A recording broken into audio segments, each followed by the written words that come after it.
When you serve. When you serve. So obey. So obey. Ewo doba. Ewo doba. Yesu dinim. Yesu dinim. Amen. Amen. Bosema Kristo.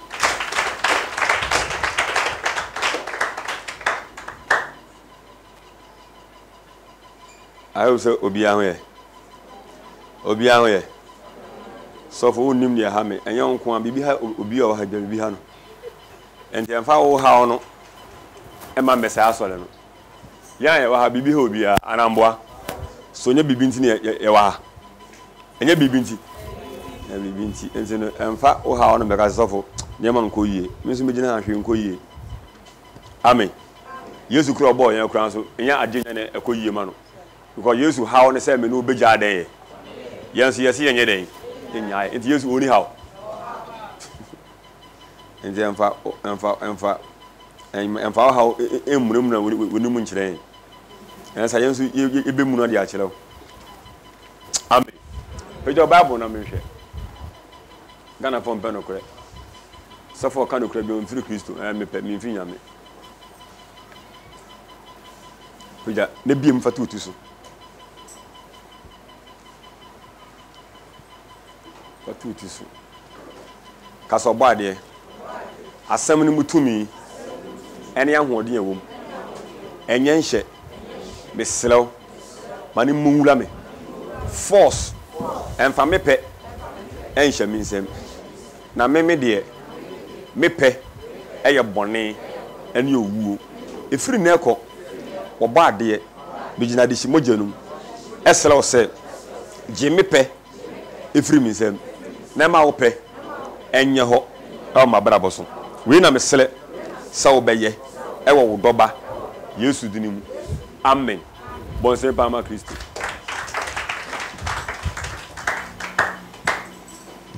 Hallelujah. Ɛda Onyankopɔn ase ɛna no pɛ yi. Sɛ ɔde ne nsa kɛseɛ na yɛden ato yɛn so. Yɛkɔda sɛ owufuo, yɛsɔle na ne batansa ne yɛden. Mesi yɛkɔda sɛ owufuo, yɛsɔle na ne batansa ne yɛden. Kra yemu. Enye obia na enya saa adom we bi. Hallelujah.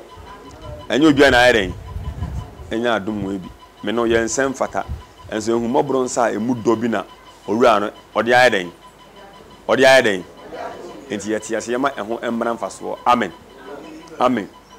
Mamu nko answer me kan asɛm bi. We are called by the miracles of God, but we shall judge by our works. Amen. Amen. You can choose saying. We are called by the miracles of God, but we shall be judged by our works. You can choose saying. You can choose saying. Me say assembly. We are called by the miracles of God, but we shall be judged by our works. Ya di adom e na afreyen. Ya freyen through adom anamboa. Ya freyen e wo adom a emudom. But ye bebu aten e wo nwumem. Simple na so mutumi nka. We are called by the miracles of God, but we shall be judged. The mercy is a miracle. Mercy. What do I say? Okay, the mercies. Okay. I say we were called by the mercies of God, but we shall be judged by our works. Or the adom na eden. Or the adom na eden. Or the adom na afreyen and agyeing. By be bu aten ewo enwumem. Me say dem enwumem. Or the adom na eden. Or the adom na eden. I say me ti obi anka oba de adom na eden. Ba obebu aten wo dem enwumem. Amen. The sama dan atura de bu ha no ma say dan ade atura na wen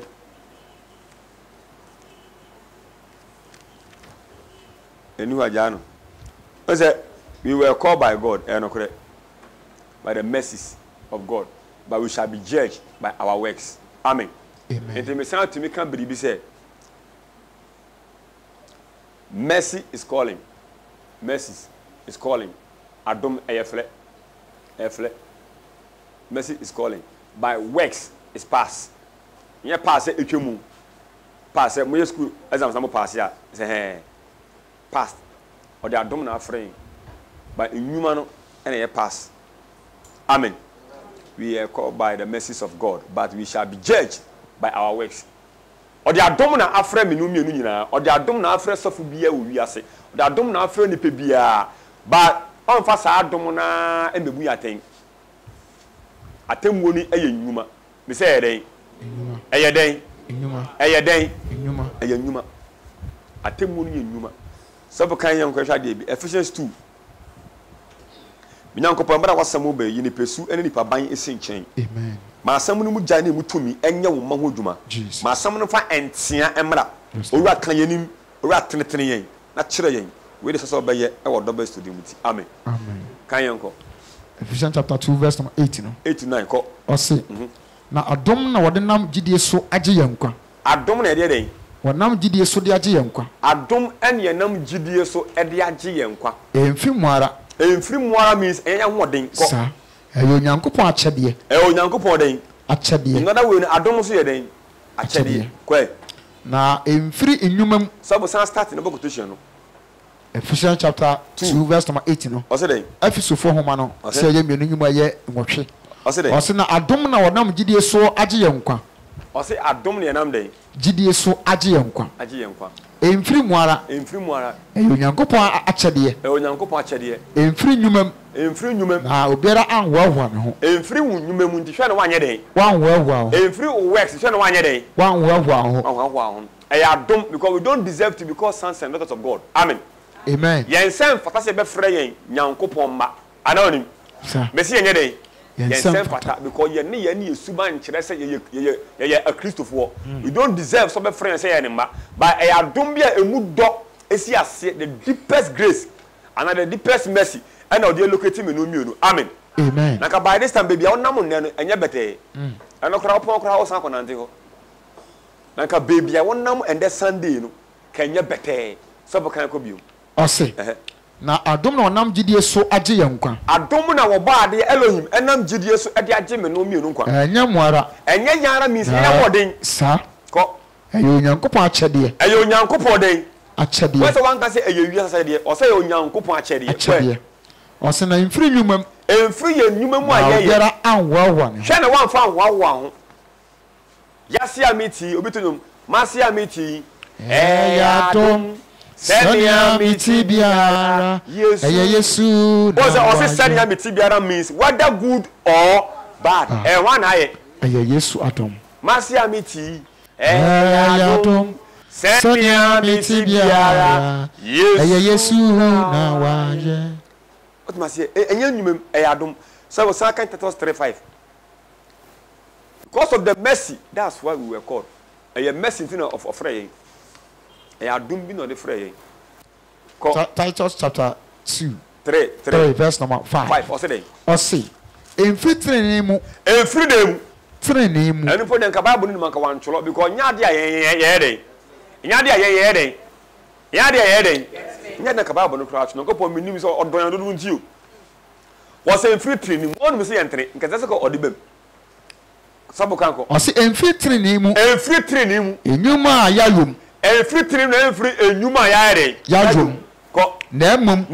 Ono ani mo ne hu mobro. Ono a ne hu mobro emu dokosi ase. Enti na ma no fa awofoforo. Enti na ma no fa awofoforo. Edwariye ene hu konkron fofoye no so. Agi ye nkwa. Agi ye nkwa. Awofoforo na ade sofo. Awofoforo. Se ye sachira yadwene. Sachira yadwen. Awofoforo ase yabo obiesu. Sachira yadwen bonus. We don't deserve. Okay? Men from who say you Christian you. Na yen sem fata. We don't deserve say yankopon ba. E adom bi emu dokosi ase. Because wa hwakra wa sachira wa dwen kra say you Christian you kra o de hwa adwen kra. Madam for software na me hwe TV na mo ka TV. Obi sisi ni sika. O say usisi me no me fu pa because first me sachira na me boxer. O say no sachira no e boxer. E je say no sachira na usisi na obetumi akai say obetumi abo ha no twele. Amana pai. Amana pai. Some say kan ha bio. Titus for quotation. Titus chapter 3 verse number 5. I said then. Everything in mu. Everything in mu. Ana nyuma yeyum. Why not tini? Ana why not owo nyuma? Obian tini. Obian ni nyuma. Ni owo nyuma san wo tini ene oba akope. Ene wo ba ade. Hallelujah. Amen. Ni owo nyuma no san wo owo tini ni eye Elohim the creator. Ko. Ose. Everything in mu. Everything in mu. Ana nyuma yeyum. Na emu onuara. Onuara. Wonu a Nyankopon no. Ni mobile hunu nti. Ni mobile hunu nti. Ana ma no fa awofoforo. Ni mobile hunu nti na ma ne fa aden. Awofoforo. Awofoforo. Ejare ni honhom. Ejare ni honhom ya no. Konkofu ya. Eso ji yankwa. Eso ji yankwa. In other way no, onam konkofu na be den. Ade ji yankwa. Oji yankwa. Because Yesu ko no, friend just of the region konkofu no. The Holy Spirit is there say obelidi the papa, ne the bone. Hallelujah. Amen. Now our guardian say yemfa papa. Amen. Amen. So for Second James 2:24. Yakubu homa no tie yemienu ni yimu aye eduonu enan no. James chapter 2 verse 24. Ose na mo hunu se. Na mo hunu se. Enfiri nyumam. Enfiri nyumam. Ene obu obi bem, obu onipa bem. Ose dey. Na mo hunu se. Ose mo hunu se. Enfiri nyumam. Enfiri nyumam. Ene obu onipa bem. Ene ebu onipa bem. Na enfiri gidie. Enfiri gidie. Enfiri gidie. Enfiri gidie nkuma na gidie. Enfiri gidie enkum. Enfiri gidie enkum. Ko. Saranso. Ene nya nyumam. Ene nya nyumam. Ene ofiri bu odwamanfo Rahab bem. Enfiri nyumam bu hwan bem. Odwamanfo Rahab. Odwamanfo Rahab bem. Obu ne bem. Ko. Se oji abofo no. Ko. Na oma awofa akwanfoforo so ko ye no. Ko. Na se de nipadua ahonhon animu ewuo no. Ko. Saranso na gidie anyuma animu no nso ewu. Sɛdeɛ nipadua honhom nim na ayɛ ewuo no sɛdeɛ nipadua honhom nim ewuo no saa nso na den gidia enwuma nim no nso ewu. So you can't tell me say you have faith. Nyebe wo sɛ wo gidia ɛyɛ sɛ enwuma yɛ den ɛka ho me wo gidia papa boy we ontumi ne me nada ontumi ne me nda je ma yɛ wo sɛ ampa wo gidia ni sɛ ɔfrɛ ho no hom wa ne den wankɔ ba wo kɔ na nna ne ba so a ɛnkyerɛ sɛ wo wɔ den gidie Jidie muri ehu nyuma hemo ka yeli mi na onutwumo hemo ka yeli mi na onutwumo oh ihe aka mene manyama jile dana ba he yo aka so onyo ona ka shi lele otuni ye ja okele no fele mini o jile na ka shi o hemo ka yeli ba otumi ka sa wo jidie oh one boxer bi beko me wo jidie pa yankoko a me nya ready oh no jidie because I was here who did no enyumanum sir me kai Ghana boxer bi ana okokun boxing Ghana ni pa and I say my friend how are you until brofo no say can you beat your opponent okay I say Derby or Kankran can you beat your opponent I say Derby I want ni promoter na come na sum kwa meno nyere ege naka bako na wi mena majila yiko Donny say can you fight your opponent I say no so until I say no and in a black Ghana in back and say hey I say we want to me na oh mena majila magbele oba go so kokon e I was a Ghana in this ono akani and I say my friend how are you I say fine. Don't let the Ghana under Oteblofo. Don't let the Ghana flag down. Because you have Ghana need a flag number form. Don't let the Ghana flag down. Or you can know a boxer. Don't let the Ghana flag down. So what can you tell Ghanaians an entire word? Oh, I won't let the Ghana flag down. If the Ghana flag down there, and the American Samato for myself. I say I won't let the Ghana flag down. If the Ghana flag down there, and the American Samato matter for myself. Now out of myself, on your flag now out for myself. Now to come baby, a Ghana and I ako. What was here? It's the minimum I do the casa. I won't let the Ghana flag down. If Ghana flag down there, and the American Samato for myself. What for my Ghana flag now I had a for. Amen. It's the infringement. Some second have you. I say. James chapter 2 verse 24. I say. I say Munu say. Munu say. Infringement. Some kind James 2:14 million. James chapter 2 verse 14. I say. Ose minianom so bi kase o gidie so bi kase obi o church yo so kase o gidie nanso oni nyuma enfaso ban ene wom ko verse 24 dabi kan wa biom esi 14 no 14 esi oh for 24 no verse 24 ase den mo hunu se enfiri nyumam mo hunu se efiri nyumam ane obu nipa bem efiri nyumam works oni fame ni ha na ake oyekunim oni fame ni twa ake oyekunim efiri nyumam ane yebu obibem kwai na enfiri gidie nkum eke ejo no chumomi na ake oyekunim pe asani onu chumo ke o mo ka yeli fa afa ekomi hallelujah amen asani onu chumo ke o mo ka yeli fa afa ekomi e wo se ugidie ni nyuma nyina ayede e ba ko ose na mo hunu se efiri nyuma mu na obu onipa bem na enfiri gidie nkum sara nso ana enya nyumam ana wo firi bu odwamanfo Rahab bem sa oje abofo no na o ma wo fa kwan foforo so koye na sade nipadua ahohom nim ewuo no saa nso ana gidia enyuma enim no alinso awu. So you can't tell me you have faith. We'll see your faith through your works. Me waba uko faba osuna so ma uniba sa ni owo ba ne dia push amen et ultimate kan kire me say me wo gidie enyuma nim no ye fa ne gidie sa eye gidie mu ye hunu dan enyuma sa na Abraham ye hunu gidie e wo dan ni enyuma Abraham ye hunu gidie e wo ni enyuma sa kan ko acha esi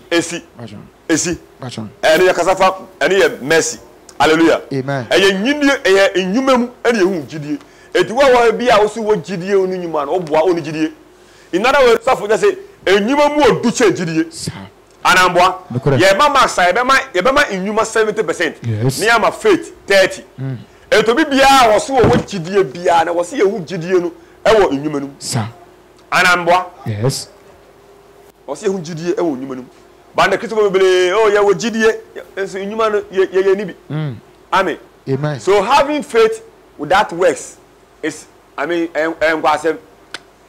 faith without works e fa nko be bia wo gidie no enyuma nka ho a because the only enemy nya adwuma me try application ya ko adwuma wo tro ye no edadem me gidi se on be fa me enso wo fa nko e enti enyuma nka ho and no we no faith, you cannot see faith with your eyes, but you can see works with your eyes. Nobody can see faith with the naked eyes. Faith is maybe to say enframa, but faith is enframa. And a works there you can hold works. Anambwa, I have money. Scanini. Anambwa, I have faith. You don't say, oh, me wo gidie pa me uska. Gidie no kan na enframa. But you don't say Jesus osika. Let's say we disika na eden. Actually. So you cannot see faith with your eyes. Ayakasa. But you can see works with your eyes and even hold the works. Me won nyuma pa. Me mo gidie me woba. Oba we me say me woba.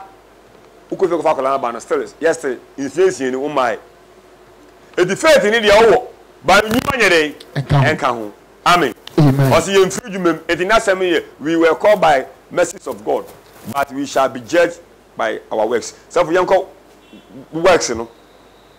Matthew 60:27.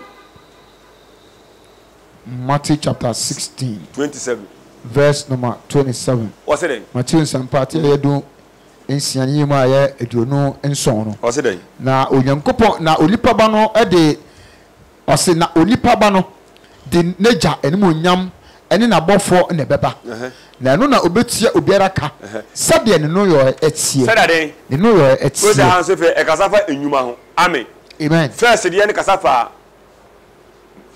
mercy anambwa mercies of God adum e kasama yen ene etia si adum e kasama yen but let me tell you da obewu adum fa nkwe den enko adum fa nko da obewu mema sofu bia na da say you shall be saved by the grace. save no mo kan o say anyum bi once I was a sinner saved by grace once I was a sinner saved by grace Simonto me once I was a sinner saved by grace once I was a sinner saved by grace my sins has gone far away Jesus has taken my burdens is away once I was a sinner saved by grace once I was a sinner amen saved by grace nipa baako ana miensa mi bi o Bible no gopo nyankopɔ gye omo no ye de omo gina ma mene wo one Barnabas anamboa ena two ye oba odwamanfo no yes anamboa ena three de ana edam ahye sunsuma ahye nem a na owo cable mu o te ne ho no ena bi ka mbebele what I say my sins have taken then my sins has gone far away okay far away just say and say you and I say akwa chiri da wonim sa asia ne say ubotumi asa akwa den akwa se ntina ntumi nyonkwa no enti no mercy nyinkwa I say menka say mercy je nkwa mu say na me putu no mercy betumi ajonkwa asase we so mercy can save you on earth because of mercy enti na me no test asase so anamboa but mercy emfa ye nwula asamado no mercy banyaje ye mabona ko bejame banyaje mabona ko bejame e o mabro bieni asamado ba ha de e o mabro eden wo ye boni a mercy nto de bechew bada me nu be wu mercy ni nyeden emem no amount of tithe awetua no amount of offering awabo no amount of holiness awaye da wo be wu mercy mem we holiness o practice holiness now passing holiness now o ko heaven enye mercy na edoko eden edoko nya be ye edoko etu ko hela enye nyankopon na edoko enye bomsan na edoko eye onyuma na edo yere eko hel nyankopon ka so de obi eko hel baburu be bie ni hono mo ya tworo se nyankopon se wo ya bone a odoko hel eye bone na o ya na edo yere ana papa wo ya na edo ko heaven in other way gate hell gate hono bonsam nyina na we pia wa yere ba before say onyuma be di wanim eye works na edo yere edo ko edi once I was a sinner no eno asase we su ne yede ye to no ba wu a men ko de odafunda kan mu a em ka se ye mo asem a mombo once I was a sinner saved by grace eno na wu ye Abraham ye bone no adoma je men kwan dada bi eno na wu ye den na wu ye sa nyumwe ye to emra nipa nye den onwu ye nipa wu ye once I was a sinner saved by grace once I was a sinner saved by grace o de force one na wu se nyumu ye to asama no trewa no akwa chiri e ma ni page no enche biara ye wu a mercy nye den ena nde me no kasa o fo so na me sen ne wade hwe na wan sen ne me God should have mercy on us what that me I am time me no mo kasa me sen na de bi ma sister sister Hannah me sen ne ma no sen ne return God should have mercy now because of mercy ntina ye den etiase na de we ko asamaro no enyo no mo na mercy yes me no ye nya mercy o the mercy is already there mercy ni kasa enti nda no be ye ko die unwu ye mercy nti and no twaloto unwu ye mercy nti and now ye bo ni mercy nti no mo nsa jewelries makeups u di kwasi asem the mercy is still there enti chana empie fu ano I say unwu say mercy bi kasa ma eti me no kasa na me sen wa de bia yehu a hwe one send me God help us hwe one send me God have mercy hwe one send me ade bia e fa sa mercy ni help no say me do like what say o so la no pa na o catch lo papa say undidi ya I say papa ne nim nyansa so nim say obere obedidi anamboa eti why say nyankopɔ ma me say mercy nti etiasi me kan o say enfri den enyuma je nya hwima nyankopɔn unko nsuo ma no won pra ne dem on ye hwe ma no enti ya dom nti na ye den ye tias papa yi ba ya le da kokolebu no ka awia ka nyuma no bi le mobo kaje mobo na ye mobo a o se beda ne banda so no enkrofo se na ewu 4 and you still ne ba no wo ho no edi we mo bi nkan chi o se Messi ni wo ho dada o se no bia dia ehu a no ebu a ma se ne toy bia ase ni se gun disi ebu a mi se na nipa ni nsu no ma cho God you have mercy sami yo o mota me kwa me fo ne bi ni so o mo musum e wo so obi so ade ehu ana obi a hide ni se obi a onu me ya mo nko am ko isa de ni fi a onu atwa ni no da beto so o me de o twa ni no da beto so na to ani hey mercy mercy ntina head etias we don't deserve to live we deserve to die long time because yen same fantasy ye better sase we so e was so shien because they are Sodom and Gomorrah for ye no yen ya den etwem one more time na ye bema ne bema and we about to meet trasma oba ajamwa etafe na se what trasma kraman fa no Sodom mo manya sa Sodom e ko ye oba ne bema ne bema enna ana meboa sa I don't say ekoye gay yes but ankoye den ankoye lesbian as yet ya trama wo ba tumi ma aboa ne da enti wa aboa ne wo da ye do gay ni ye bone enyago boko oyi ago be ide we ye fan kasem ko be gay why say o ma aboa ne wo da ye tami enti ye de e wo sanka ase Yesu osuro say dem bi ototo bo free soro e be kun Israel fo no atamfo no de te ye de nke se otu ejanka sa be boye because yen sem fatasi e better fasi we so because ya say asase ne che Sodom for time no Sodom time na okoto ni ho dabi Sodom time na ye asofo ne we placenta na akonfo wo ho magicians enso na okoto because abosom se ho dada sa enso na okoto fo nyere ba ye time bi okoto fo be haya demon rating aba asase ne so it is still no mercy ni kasama yen e do bi send no message na mo sheda me o send message na o send me mercy e kiata send me Lord have mercy me send o mercy na ma because mercy ni no ko die no ye o sorry ye mercy ni wo ho e bi na ka bi hwi ase da be ye asole Friday no sole sister sole otu kwan ye asole Friday na am ne ba Friday no is that over Friday no ho we na me say sorry accident bi afomo accident afomo na ya pon wi accident apeke oni jao afomo life eno osole yes o kasa so osase mo kan oso mo bana trata bi said baby o man fa sa triangle ni nsie chili da ba ne fupo na ka ede su na ka no boa e denchi enti nya mercy anka o ti ase dabi because no ko hu so wu an ko heaven enti o ma wu yeah, I'm say Bible say omukuye da yere. Onim say okuye ni ewu aye ko he. Na nyagopo so ompre no. Efira o ma yere. Enwu. What is here mabonsam hu say. Na bonsam kra onim say okunu ko ja o ma mekun ka so wa say. Onye da. Entina bonsam na ekunu. Nyankopon na be fa ne yede. Eko. Because bonsam onim say okunu no mba na henie mu a o waste the time. Wisdom. Oh, if I killed both mama so idna honum. Mami ababrabo etre wonyankopon anim. Na bon sama begina ha. Me mfase kan won yem no nko heaven. Kasi we jimi. On say ni wo. Kasi onu baby onu wa e pam no wo yem na wo ko ho. Dabi. Obefo so a se atalefita na e hye onu. Obenya bibia den. Asem. Tenase. Edi me ama mo send message. And send me me phone so da. God have mercy on me. No, me pesa we neti. Jo mercy me pe. Because nya mercy kan ko da e manye den. Sorry. E ye mercy na ye ko eba. Enti wo se ye dia ye kasa, ba ye tumi nya hu nwuma no. Nyankopon wo hia so be kasa word we have mercy on me. No. O hia so be ye nwuma. Yes. Anamboa? Yes sir. O hia se wo be ye nwuma. The mercy is automatic word. There. Yeah.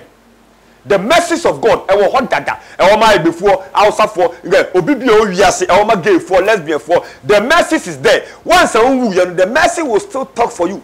Abeka samo. Enti mamu nya sa wa da mo kan mercy enya no kan o jiase enya no kan obi wale yo ebi mercy ni o ba nyuma no enyuma ni asem no west ya kasa for mercy ni hum so for yan ko works no what kind Matthew 16:24 no Matthew 27. I say na onipa ba no de neja ni mo nyam ene na bofo beba na ene obetua obiara ka sade ne no yo etie obeto biara ka sade ne no yo etie oma me asini mlemu dabi Messi mem ade nyuma asofi bi akiro mo members na mo yem sele atim be say Messi otori Messi entimi nkoduru awudo me gate na no ye musie no wono no Messi betumi abo ewura kolebu Messi betumi abo ewura prison yes ke ko hwe ase a Messi betumi abo ewura Messi betumi abo ewura judge mu Messi betumi abo ewura doctor mu abo obi ebu ba Messi emonwura asamado dabi okopeda ho no and asafo no kan ko members no why asafo mu tie mi mon ka members no sa na asase we su de Messi ko ba bia enti etumi to be Messi that to be Messi nti time is coming ye beyi atai sa Messi nti Rollins ana mama atamso no amo pardon ebinuma ye jelem for life ana boa ye Messi e nipa ni pie ye no ye Messi na de me ko heavy ana there be dadia ni nyuma now God know that we are a living creature. Yes. We cannot do it perfect because Paul said the good thing I want to do I cannot do unless the bad things. The reason is Paul can't say I can't say me to me and I'm and your monk. I'm a kotumu. Paul says soon and so on am Papa be person me no. Me Boni ame pen na meye osofo nkan kwase asem e ya san ka bra down e wa Paul san kan say e fe mitumi ade nyina aye e san Kristo o dey o shame denti na nya de bi akeke set e de na me buwa ro kasa asin papa mpese me mitumi nye Paul kra say sunsun pe e so hona ma emre na nkan kwase asem ade chiche na we o kasa tell members we a cherished man of God we a suffer we nyinche Yesu ba wadwin wo fom enyuma nka ho a heaven wuntumi mo nwulem wunya 99 weti sa 99 weti I'm down on saying me now for asofo yi dey tell me for me program I want to be team boys I'm fa nko na o megu asole no me wonu me ya so me pa dakro pa na po o invite me da osulu ono sen kompa me wa na me pie wa odifo ju abayema na mic me je ya na holiness na abedwa me ke kabisa we have na conscience aba serious eya mo say upichi holiness a utumi shenkom kai me no kwa na de ka diagram ni bie na no ba se ne ka holiness wa sa minimu ana minimu so ina ho o ka chere ne o invite o ha no o ka chere no se dey wan ka hwe minim no oba Friday no oba na edam na ba bofo no ba na adwin hye na nyadwuma sa holiness na ba yemje ba mu na yak holiness na se ma me obawra sunsum me won se kremoni bi sa da okon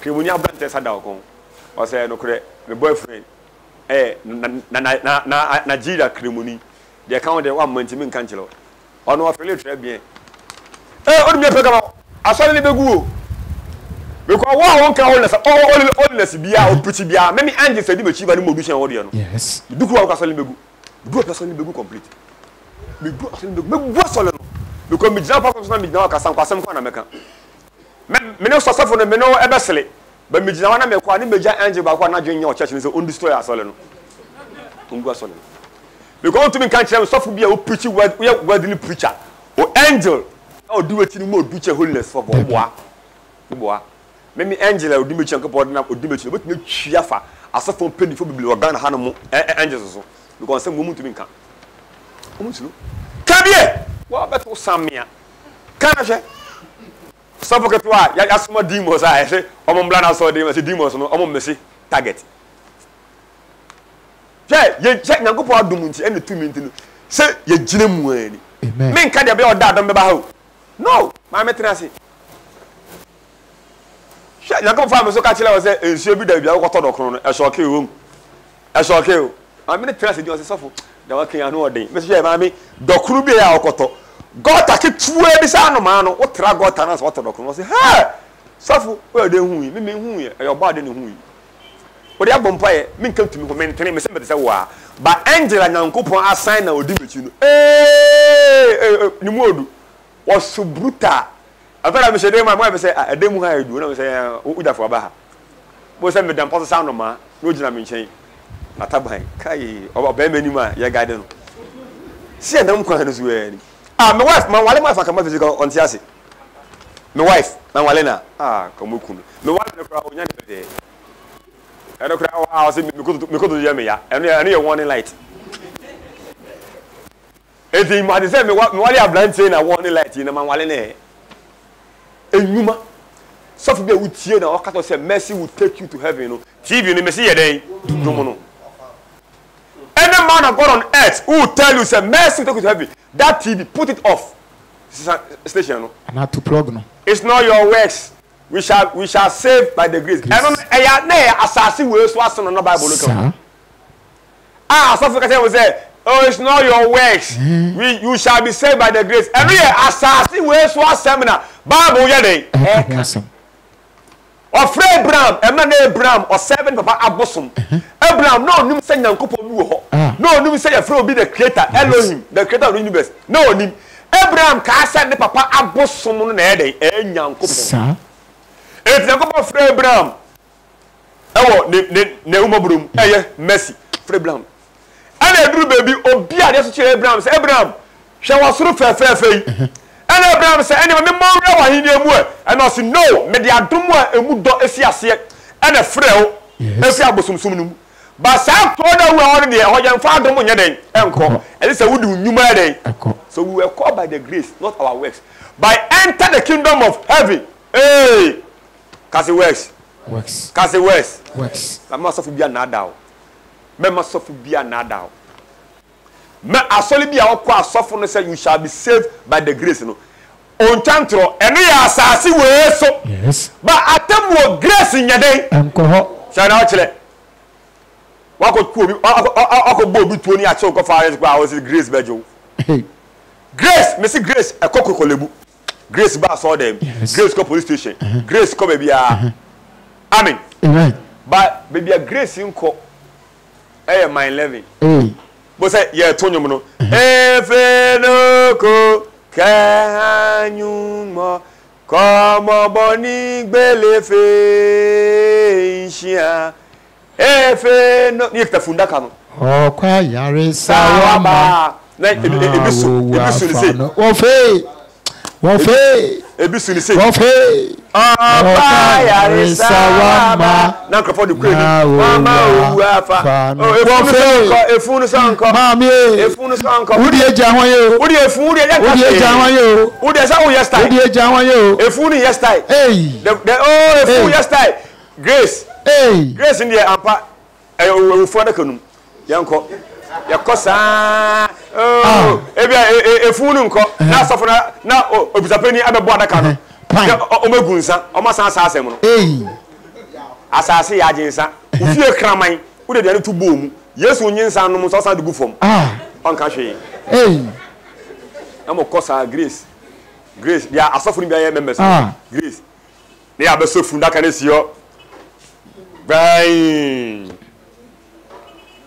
abeja be yimpai yeah akosia ye no ti fine akosia no ti fine osofu peni wa no ti fine chesa wo manyina atwa nwehia wo de wo manager anwan yes slow ni die wo atwa weni behwe wachi ema okogende mo kanya nkwase wo se fie ema okogende mo dia asofu begina ho be ye wo fi anwem na obeko enti wedi kan biom ko siesie baby maye America na okwa utumi siesie baby ma oyele ne wo mma sa ba asama do ho no ye siesie dada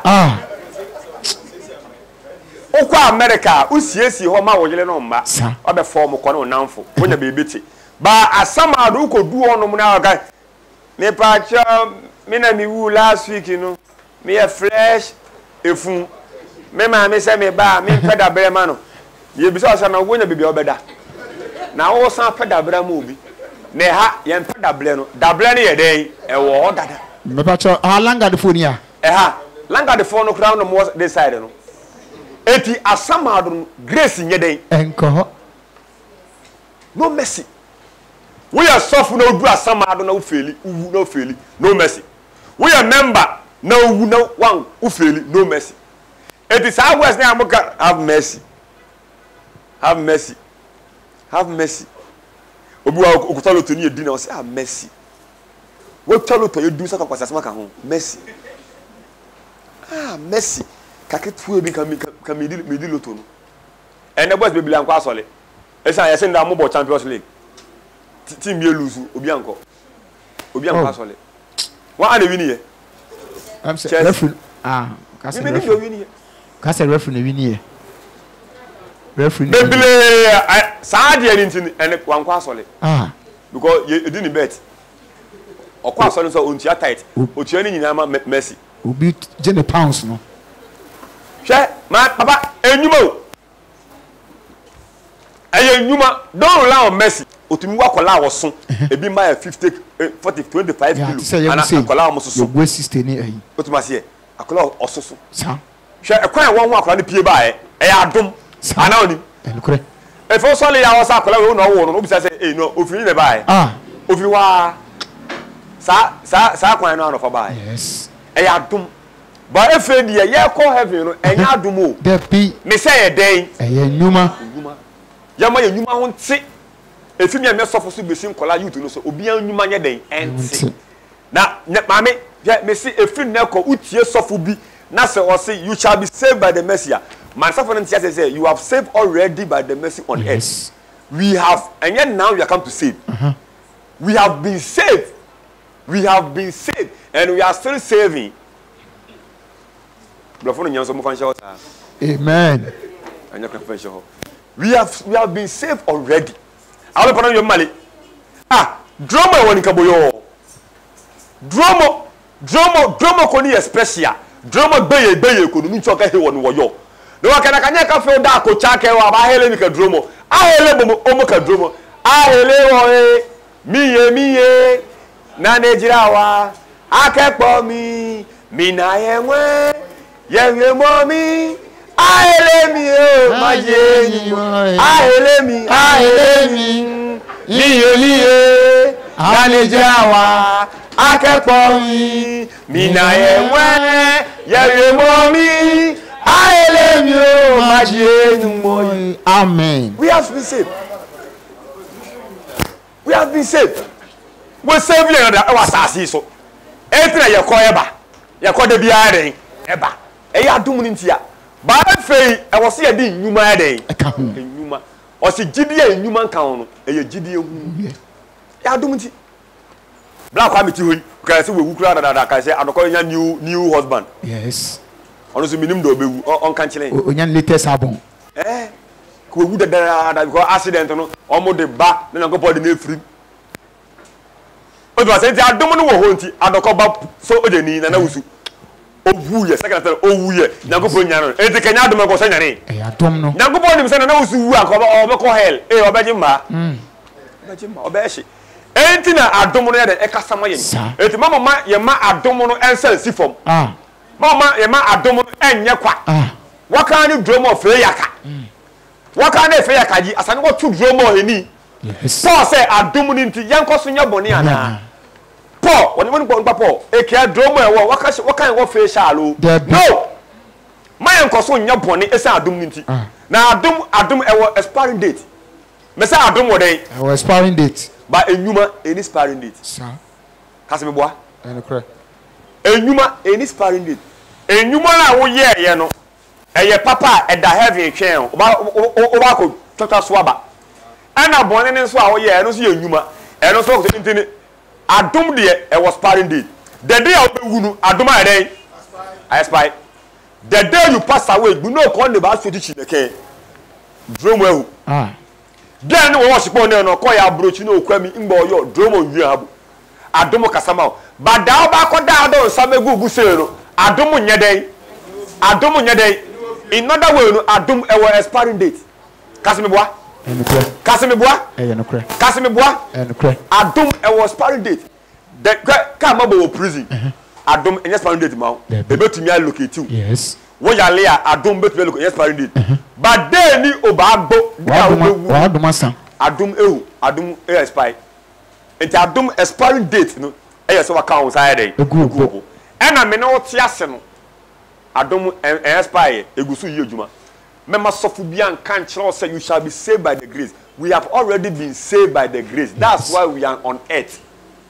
Me no ka ye atrene a ka ya koda do because say we ntwa nna no so a ka onya onipa baako eti me no trene ye baba pa anka nyankopɔ ekunye mo yakɔgye heaven man I mean just me hu ne ye wo ama ye relaxing but ye nyuma nso eni enti ye wa ha no eti ogusu e show mercy ye den ema ye eti ema mercy ni ho mena faso so kan 2 Corinthians 2 Corinthians and now we are called by the mercies of God, but we shall be judged by our works. 2 Corinthians chapter 5 verse 10. Chapter 5 verse 10. Ose nature say.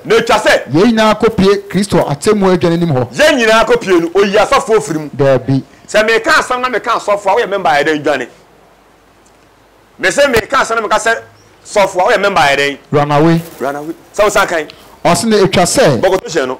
2 Corinthians chapter 5 verse 10. Ose dey. Na etwa say. Ye nyina kopie Kristo atemu adwane nim ho. Etwa say ye nyina kopie Kristo wanka angel bia etwa say ye nyina kopie Kristo wo bo ade atem judgment seat nenim ho. Yes. Why? Ose. Na obiara nya de onam ni pedua so yoye. Oyi asafo fim. There be. Ose wo biara enya de onam ni pedua so yoye. Emanka ho. Ememanka ho. Enkwalanka ho. Agbefon ho. Asafon ho. America fon ho. Enkrafon ho. In quote nu enya nipa asem na oka. Nipa asem. So sakan bi. 2 Corinthians chapter 5 verse 10. Senka mercy do ko asamado a nanka obia enkopie Kristo atemu dwanim ho. Nanka wu ya. Away. Na ko. Enso san atemu onti nu. Mercy enko atemu nenim. Some kind of. Osine twa say ye na kopie Kristo atemu adwane nim ho. Bogoto she no. 2 Corinthians chapter 5 verse number 10. Osine. Na etwa say ye na kopie Kristo atemu adwane nim ho. Etwa say ye nyina kopie Kristo atemu adwane nim ho. Na obiara nya de onam ni pedua so yoye no. Na obiara nya de onam ni pedua so ye den. Eye. Se papo. Se boni o. Oyi asafo firim. Oyi safo bi firim. Tapi. Ete me ka safo bi firim mo se members ye den. Ye wu. Dani. Osi etwa se ye nyina kopie Kristo atemu adwane nim ho. Na obiara den. Enya de oni ni pedua so yoye no. De obiara nya de oni ni pedua so ye den. Eye. Se ye den. Papo. Boni o. Detina mercy na amejinem. Mercy ni asase we so. Mercy wa mo hwe abrochire YouTube. Ma mo hwe mo abrochire nyina mercy. Ente na munya a chance nya visa koye den. Ekọ abrochire. Eye mercy ente na mu sidan no. Eye mercy ente na wo wale ye. Eye mercy ente na wo wo ye. Eye mercy ente na wo manima de ye. Eye mercy ente na wo ho ofe. Eye mercy ente na bibia wo hwe won saka. But wu na wo kwa mercy nye den. Enko ho. Na ye che wo abrochire ye do hwe sel. Mercy unikrata mercy nti ye upie mercy nti unikrata ba wonya dwuma ye che obi a wo krata mercy. So verse 20 verse 11 verse 12. Revelation chapter 20 verse number 11 12 or say papa. Revelation chapter 20 verse number 12 or say na mihunu ewufuo verse 11 no o na mihu ayenya fitaa kokro akonya fitaa kokro da kwai ene de oteso no ene de ote akonya no so asase ene osoro edwane wonanim hwe papa na ye bonsema Kristo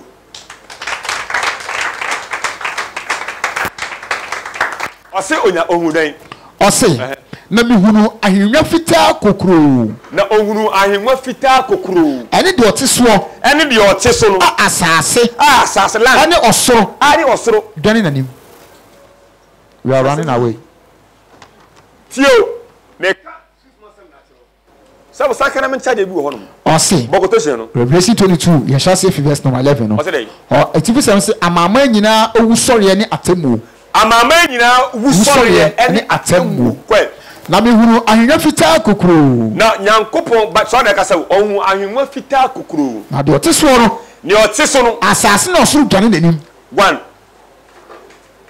saa kasa we ma wo hu sa ampa asase wonan sa asase ye nipa ana asase ye angel ena esoro nso but one kasa o say bible bi kasa obe bobo osose kete no anania asase ena we so all san kan wo say asase ene esoro ye den edwane nenim edina omo wonan sa kasa ne tie yes edwane nenim ene edwane nso a kan so wonan kan nan e ties anamboa enukure ena aboa nso wonan odudwane yes amen it asase ene esoro edwane ya obi ka say eye car ana ya aboa ana ye nipa anamboa amen amen savo kan last one ya na wenya baabi ama won wenya baabi ayere ama won na mehunu ewufo nketewa ohun ewufo enketwa small dead ewufo nketwa ene akese se wogiragina hanya nanim se wo mugiragina hanya nanim na obiabia ehumam na ye biabia ehumam na obi ehuma foforo bia ya san bia another book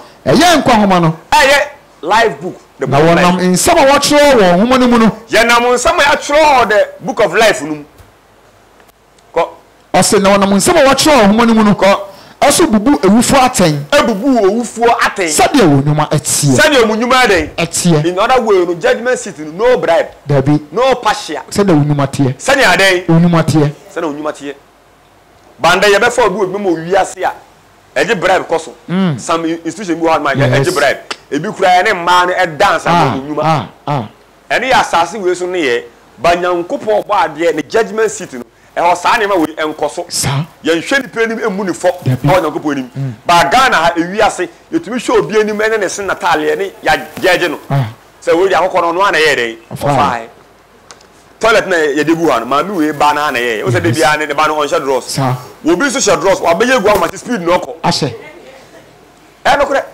wo dey imagine ma mu ha akọ o so na se private bi gu o de ehia no say ma me na mpena sam ne ba ne shed dross obaka say enwan ono na obetwa si ho e bia na ye wa oba na wo yin dross abera da no wa se na san hye e mu hwe ni penim ajeje ba judgment seat enim no e ho no onimobi enwuma say papo say boni o ekura oba ade amen say enasem ne ye we are called by the mercies of God but we are going to judge by our works etu wo gidia ma nwuma nye den enka the message is there the message speaking for us the message is there but we shouldn't rely on the mercy yen nwuma nye den enka amen who asem bisa how do you bisa answer if you want to ask question ask obaso bisa asem a how do you preach wi a you bisa asem how you preach wi a you bisa asem won mo ogba bi na ka wo preach egbe na won mo ogba na bi osan no nu hihie agbagba no bi no na onu hihie agbagba no bi wo somo no ba ahia ka na awie nu no nu we onu hihie abia ka shi wie mo noko bi noko no onu hihie bi amen bon c'est ma Christ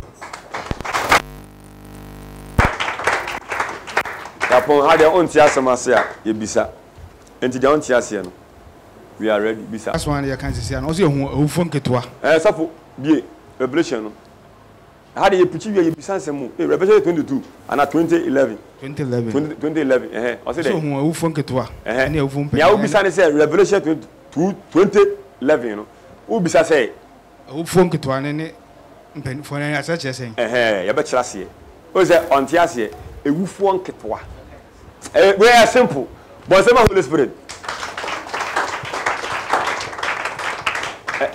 simple owufo baba ka say ewufo enketewa me wu a me yewufo ketewa Rollins wu a oyewufo kese otumfo daachi owu a oyewufo kese owufo nketewa wo ye owufo nketewa ya no compare usman ba anya o class ne bemba agiansare sankranche ahemfo etitiru o to ase kejapo enti enum gina ma ewufo akese ene nketewa because obanya 1 year 6 months ono heaven we cannot on TV one call heaven akola wonya 1 year 2 years one call heaven no now the niam bi anyankopon pay akola no eye makeups ene sa mu jewelry na mo share ne mo ntale phone na mo share no ena wo de share no na wakoka abeka akola but ka say ewufo nketewa eye me nyame size ni otabe you that you owufo bontos amen so what you say how be bisa asem ya kan into the one so ntia asem bisa asem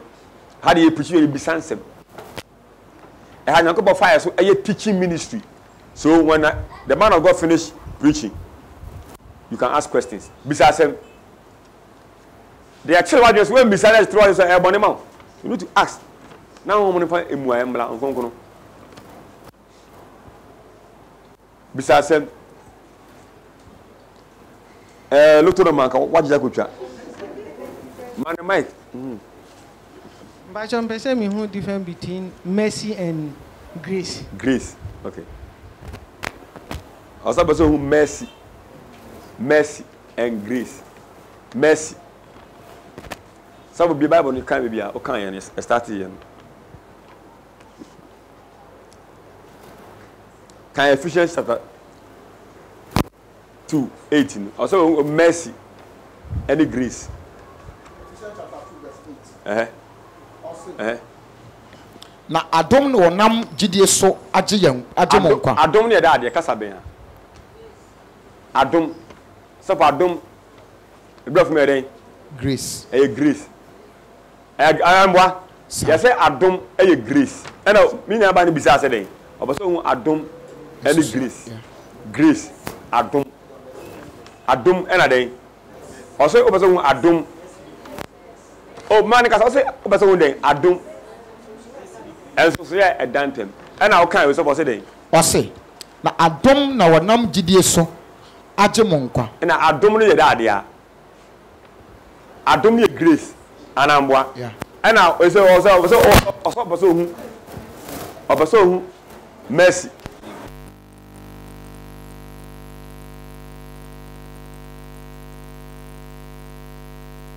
by grace we have been saved by mercies and grace of God.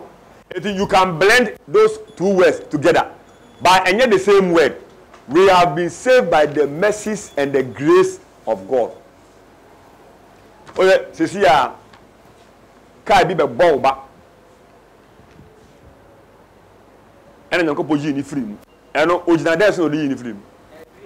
A grace. Wo pe djuma ya fa obia. Ya fa obia on kwa na ya fa o. Original dance na ma onya e. Original ka be bo ba no original dance no chi wo ni free mu. Na edjuma ya fa na ko na ya fa obia na ya fa o original dance. Onam adom so no de ji wo free owuom. Ade adom ji wo free bonimu. Tie kasa ni yi. Wo de adom ji wo free. Ke o se wo wo no wu. Ba wo de adom na set e wo den free. Adom ene den mercy. But the what application ko to be mu a Nyankopon show ni grace on you. That what was it? Yeah operation. Yeah operation. Ona obile. Nyankopon e de adom ena agi na fi owuo nsam. Wo gi ni fi owuo nsam no. Efe oba outa. Nyankopon show ni grace. Yeah de adom di kan eba answer mercy aba because obi a ote ase no nyame na gi ni fi owuom eye den adom anamboa oba ate akala ase no efe ni we show ni grace ni mercy anamboa ni mercy ete adom kita ne ho ena mercy si ye den kita ne ho by otu bending ni na say we were saved by the graces and the mercies of God because mercies and the grace in Onyankopon ade. That what was here. It be friend mercy say grace. If grace say mercy anya bone because that's how the money in aya honhom ya Onyankopon dia. And a grace a spirit. And a mercy so a spirit. Grace na kan. E angel bi a friend grace. Nyankopon bet me asoma the grace na about so. Na angel a friend grace no abe deliver we Ephraim. As we be door bi. What was here? Angel Michael and your one angel or your grace because on one year or no dear Bibia Rollins. Angel Michael, agent of what? By your angela or your grace. Name mu ya about you are I shall be say Angel Michael.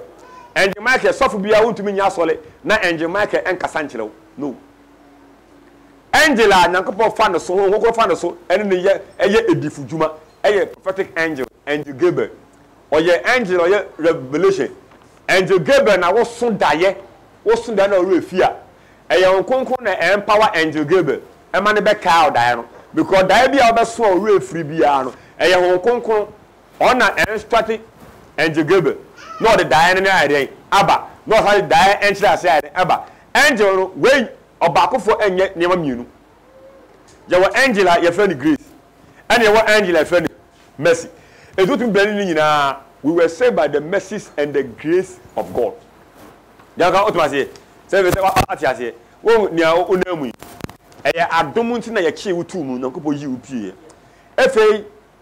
mercy.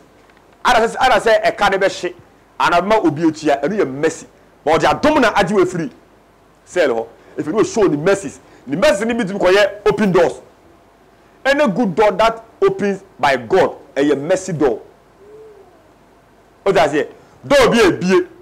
I am kunimdie door no. A mercy door. I go upon a bie. That was my say. O drobika.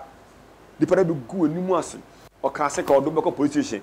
Adum bi nti we me for anko. The 2 weeks na we bre osika na there. If mercy door I dey. O so be because say Lord have mercy on me. So what was say? It mercies of God and a grace in it. You can blend it. In other words, because say ni nyina ya ade ba ko. But 2 words. You got mercy and grace. No. Any back. But ni nyina ye mama onyankopon. Onyankopon hum ni bia. Amen. Say what you say. If dance here hu na e bi go for me. No miracle on earth. Me ka say me onyankopon say me bon pay 1 hour, me onyankopon say 30 minutes. 30 minutes. Na ma sleep on the 10 minutes. My both family ni asole no pay 15 minutes. Na ye 1 hour. Etin da say dey was say da. E was say da onyankopon ase. I had more than I say. But me say miracle impusu me. But na say me say. Say me ma ya obi dan me nya almost 3 bedroom me nya ma adana say. Miracle but impusu me. What say because my dad say room be 10 years. Et me ma say that dance me nya 17. Say da me pa cho. So be ya de ma no. Woni so ade a eye bone. But me the American mo di ase no ade anyankopon ye bia no mani so but impusu me then they impusu me say one madwen a metiu ni nyina na say I'm not on this earth anyankopon nya biribi ma me dia no minya sase go zo onhira me wa sase go say one me na me wu a me mra de nchen that's my target that what was here so what was here my dream me ne here say challenges will come because bonso will say you are not focusing your mind on eliasin yema that was here when you an so ade a eye bone woni so ade me pa cho so ye bibi ma wa ye bonus ma wa na oye bibi ma wa enye bonus because o say that me pen na me dom no enye bonus eye mesi bi emu do na we locate ya ma enti e wo say o ma woni so de wa ya ma no na danase ba level a mimi gina me ka say metini o me say maintain me say wa but in terms of faith there me wonim sine faith of rank of faith ni gidie there eti me opa bronu ba water forces me so me nyankopon me da so broni a wo ba say ye me nwanwa o ma obi a oni wum enyi say dey na wo wum no say we a miracle o ma obi a onya 90 years a o mu ni nsa enyi say wo now 44 o wa a miracle. Eti dia AC land no so no ebi kan okay e wo Bible mu that God was here eti anu so na me de me ho to nyankopon asam so say me nothing push me ana me ba hey and then nyankopon ya de bia ma so Isaac hey me wo adwiri mi just we baby Christian because dia hwe niam nyankopon to me ye no e ma wiase me to sebe ya me bompa ye emre bi se me ya odifo bi enwosela bi nyango ka kire me say our spirit bi o wiase a boy e ma wiase da na ma wiase da e no kra baby spirit na ma wiase da obetumi ama wo ya asole wa ha me na megina ha ya asole at the same time obi invite me ma fu play ko America say ba me original body na me wa ha ba obi seven spirit of God wo say me wo Canada me wo Germany me wo Philadelphia me wo Chicago ipa 7 megina ho e ho nyina ade no ontumi num nsuo obetumi akasa physical na me ya asole ma begina so say ebasa hia dem ho de no hia dem ho de no ye osofo no at the same time osofo no etuma say sofo no so ko but is an honhom so operate was so many artists obe pure on physical eyem me me dressing me kasa ni me bibia ye me but me wia on musu onidi because spirit of God and offer me image no odo America eto no me ka kire America ni say me ba enso me fu play ma go do ho I don't Canada ni so invite me the same thing I say aba we ni nyina aba invitation ni nyina aba original one no ba ko je bisa wa hanom no but the come be ko nyina na spirit of God enso be fa we image no de ko pure alata no de ya sole na osofo no chia mo ba chia say edi nkomo oh na flight no de ba be flight ni nyina di bibia say the same spirit na san wo Ohio but the betimi didi original one na okoje visa afu play no etibo say obe kwa baka say o ojo say no baka baka say o e bo say sa me kwa bia oba no ehumia o ya say ko ja wo airport so en ha ho na one ma wo ne ba ya no wo abontin en ha ho eti one antimi kan e be ka say o Ghana o ko ya o dade mu ha no ko o say sa spirit ne e bi ma sa ase we na o jina bomba say o hia osofo bi ngusala me wo ngusala de bia ba wiase a ewiase nyina ntumi hodu serious what we aba osofo ne dem say wo eni a wo say oye be 20 not say enkunya no so wo honom the same face ti honom e dora we ba attack na ohun yo original no osofo enwanya o munya so mo hu enwanya enyame ko ho metumi sa de o say bi me wiase na sa support hu nya ne ngosla de ja sa ngosla no na gbebu ho a me de ba wiase a obiantumi nyina sa ase no so because dia wo nkom hye wasase ni nyina e peanut ya wo engines bi ho no mo a omo form nan ema wiase da in other way make say omo ye holy omo ye neutral on the earth sase we so ya so omo pie da na opia mo na make say ko na ko cha hu bruta ya wo engines bi ho no mo a on bese na ko po se wiase ne hwe engines bi ho no mo dia nipa bonya nipa ye no the Bible say nipa de na nyankopon eni ku nipa hu sei engines bi ho mo person be se wiase ba owura ne mo kwan because dia eye no o say yesu so wa hwe ne ka de o hu dia fa ne ko ye so fu so ni obi leader o me ko se wiase o se mo twen yes eti papa na ya kana sam yesu ni ye hu se na ne be nanti ya da chi ye be di ya da kwa amen se be se wati ase apa afo one tell say business am say so for bia tell pon yenko e ha ote no ne ho keka no okọ ejamai field ya bibia ya normal amen obi ati ase eh obi ati ase what ase you one answer the favor to